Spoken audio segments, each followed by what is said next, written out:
Hi everyone, welcome back to another video from Webtech Tutorial.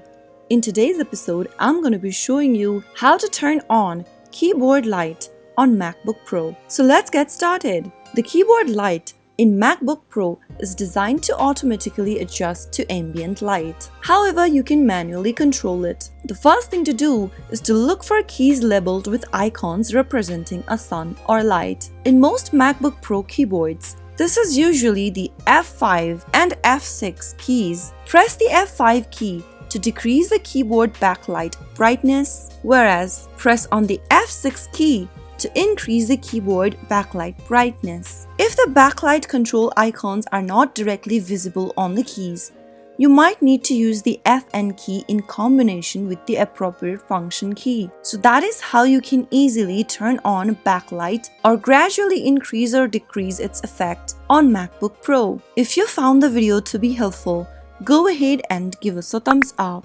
Don't forget to subscribe to our channel by hitting the subscribe button. Also, press on the notification bell icon so that you'll never miss another upcoming upload from us. I will be back again in the next video.